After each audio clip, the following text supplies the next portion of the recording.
So the kickoff phase, we're working on like the visual assets that were involved. Obviously there's like a profile picture. Although Instagram itself, there's actually not that many like branding assets in your Instagram account as far as just the profile. It's just the one photo.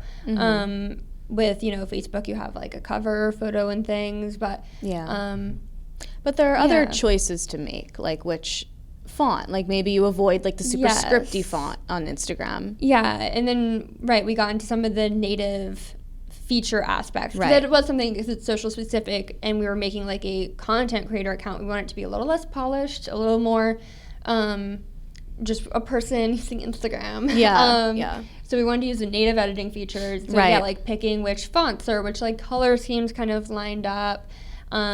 Making sure we were still like following best practices in accordance with, you know, with the aspects we had, but instead of like doing that, instead of like importing a like brand font through Premiere and then using it.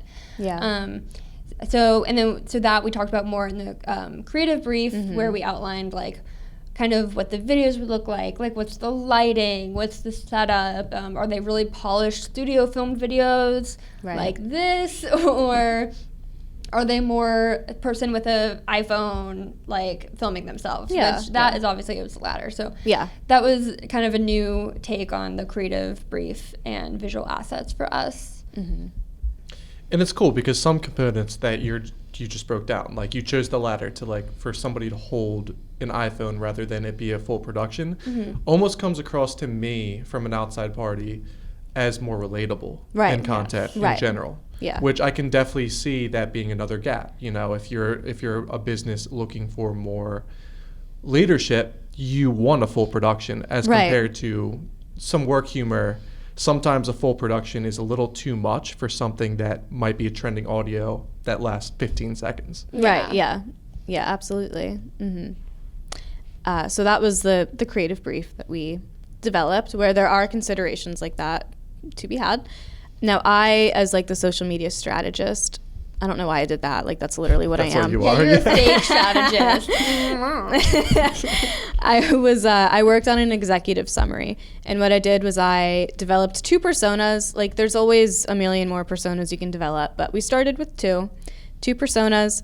We did some brand guidelines, which are basic, but also include some more specific things like, are you going to touch politics? Are you going to touch religion? For some brands, like, those are important things. Like, they could be very integral to the brand. For us, it's like, no, we're not trying to touch those things. So those are important to establish when you're starting an account literally from the ground and building up. Also establishing, like, the tone and the brand voice, and the content pillars, how we're going to use different formats for different items. Like, it's defined in our executive summary that memes are most likely always going to be either a singular static image or a carousel post. So just really defining as many things as you can. It started as a 1-page document. I think it's 12 pages right now, and there's still always more to add and iterate on because a strategy can change, and we've already had it change. We're more than 12 weeks in. I don't remember the exact number of weeks right now. It should be almost, I just touched the mic. 15 maybe, 16 weeks. It's probably about 15 weeks in. Anyway, regardless, the executive summary. Week count. The executive summary. We also included like who's responsible for what, like who's responsible for like internal documentation. What tools are we using? Like, we have it listed out. Like, we edit either natively or on Premiere Pro. So it's just a huge living, breathing document that is really important to have.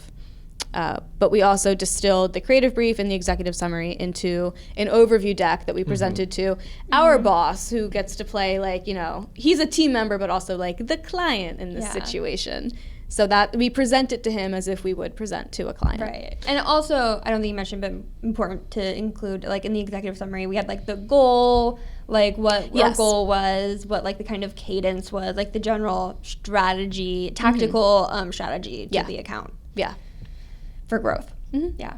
We had, like, inner and outer network defined. We had, like, core versus outer audience defined. Like, you can get really deep in an executive summary.